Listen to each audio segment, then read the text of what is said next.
Ollie and I were up early this morning. You may ask, why Ollie? It's a good question.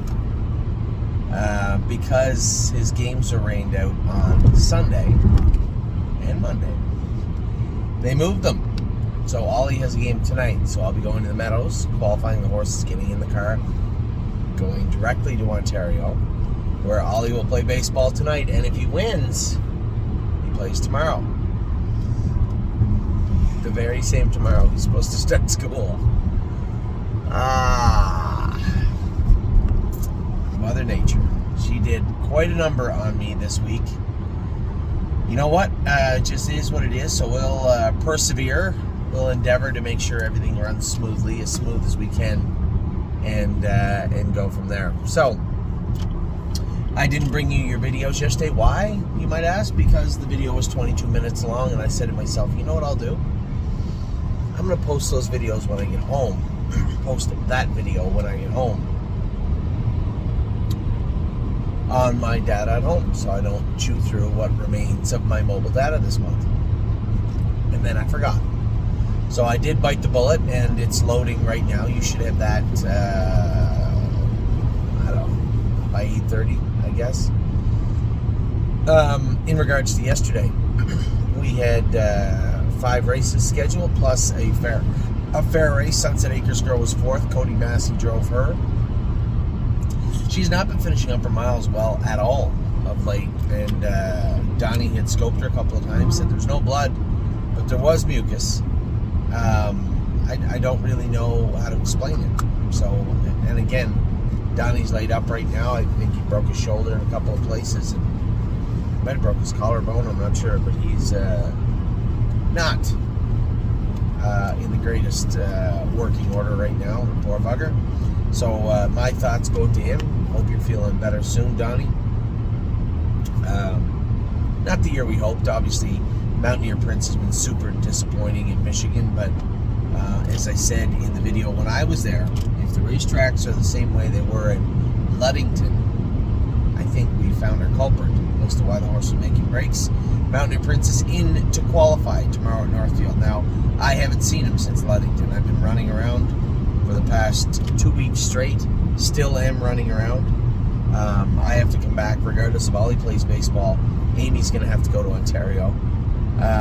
We have to tag her in, and I'm going to have to go back to Ohio as we have a bunch of horses in tomorrow, and Mountaineer Prince in to qualify. Thursday we have the Meadows.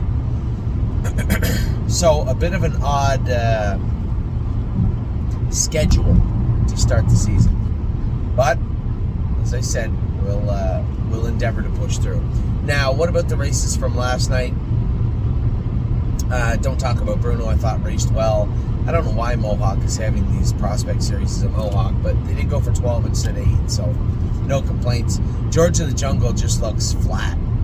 He looks like, you know, here's a horse that shows a quarter 27 apiece, 28 apiece, had bled. We put him on Lasix and put the hobbles on him, and seemingly since we've done both, he's been horrid.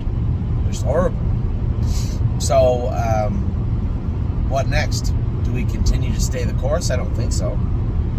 Do we see if he wants to race without the hobbles on? It's possible.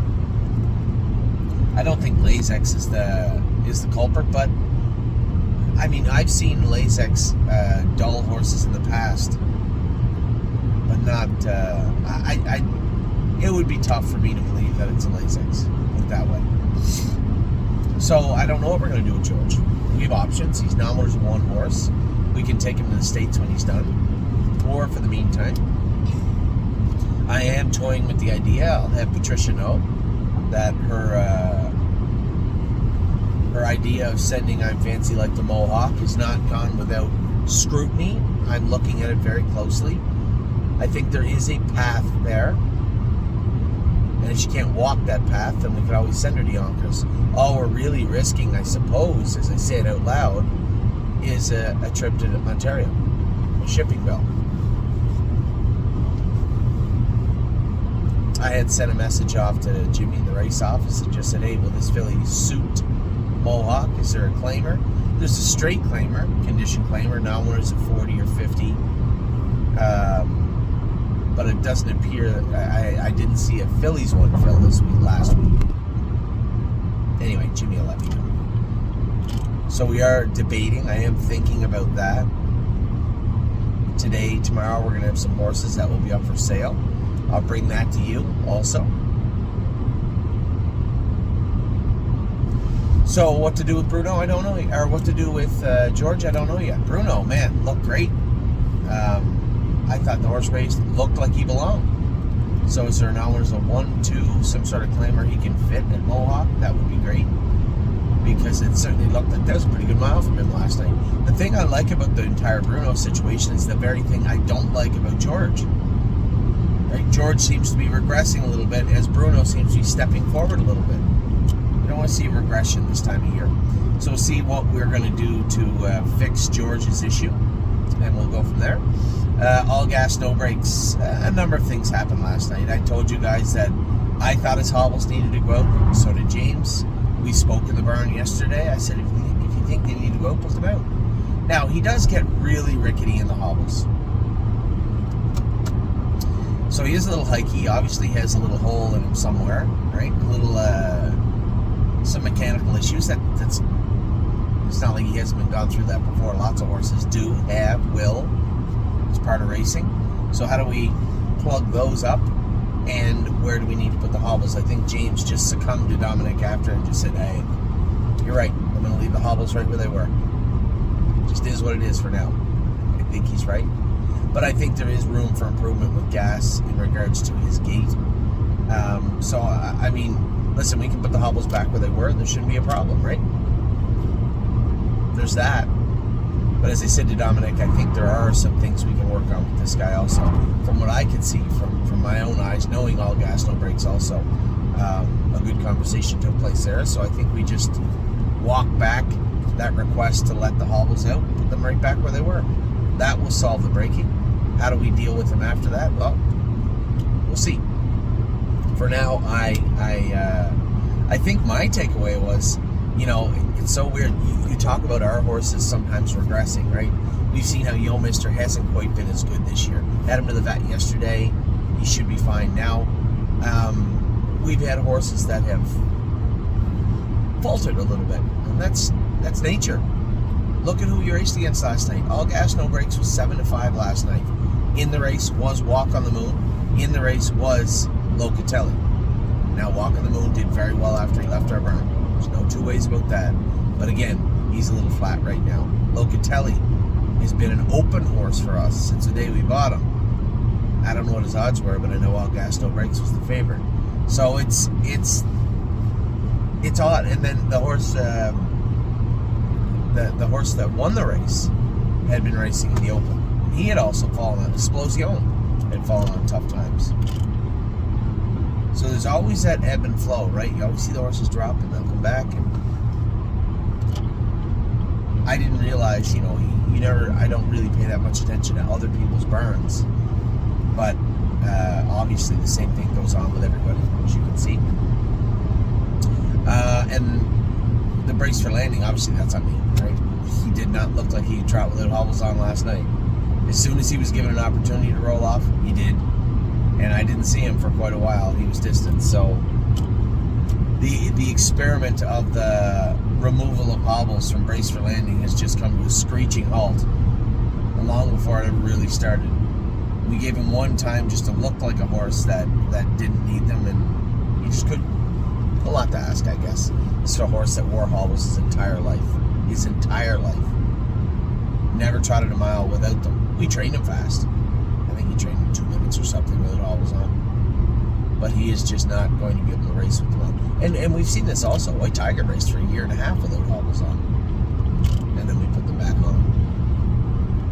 So that's on me, I guess. The brace for landing thing. He'll race next week with hobbles on, obviously. And I'm Fancy Like. I thought raced good, got up the inside to finish second in 55. Now that was a Buckeye, which leads me to ask the question, does she really need to leave Ohio immediately? She's still got the Buckeye in Delaware. Who doesn't love racing in the Jug? She's just not quite a Buckeye filly, right? For that matter, we can race her in the fair in the Jug if we want to. Be able to do that, for sure. So I guess as we talk about Fancy, there's no necessity. It's not like start the bus, she has to leave. No, not really. We just don't have anywhere to race her in North York Park currently. She's out of that class now. She does fit if there's a pacing filly side condition claimer at the Meadows. She fits that with allowance. So I don't know what the claimer is though. Let's say it's 17.5. Her claiming tag would be 75% for a 3-year-old. It'd be about 30,000. That's probably what she's worth, right? Maybe a little bit more. So I guess she could go to the Meadows. She could also go to Scioto. They have that 40 claimer now, where's a 10, but that can get a little salty sometimes. I'll see if Stacy thinks she can do in there. She's on the cusp of being able to do in Scioto and at Mohawk. I can't say she can do in either. Same as the Meadows. Probably can do. She did pace 52 and a piece at Scioto this year. I only said Yonkers yesterday because I know I put her in a straight 25 climber at Yonkers 20. She goes for 35 and she would mop them. So I guess if you're just looking at where is she going to, where's her best opportunity to win her next race, if I was to list them, Yonkers, Meadows, Scioto, Mohawk. But any one of those 4 jurisdictions she could try out. So I guess that's where we're left looking right now. That's what we're left looking into. We'll get to that. So as of yesterday, Bruno raced great. Raced very, very good. Yeah, go ahead. Raced very, very good. George of the Jungle raced very ordinary. All gas, no brakes, made a break. Explainable. Brace for landings break. Very explainable. I'm Fancy Like raced good. And Sunset Acres Girl a little flat yesterday also. So that was Monday in a nutshell. We're off to the races, so to speak. Well, we're definitely off to the qualifiers. We have Melisandre this morning. We have Insider Trading this morning. We have Casanova Hall this morning. As soon as the qualifiers are over, Ollie and I are underway back to Ontario. Still, you know what? It doesn't matter. I would literally drive 7 hours to watch him play baseball. So, excited for tonight. And I may stay over and come back in the morning, or I may just come back tonight. Depends on how I'm feeling after his game. So with that, I'm going to let you go. Hope you guys also have a wonderful day. I will talk to you all very soon.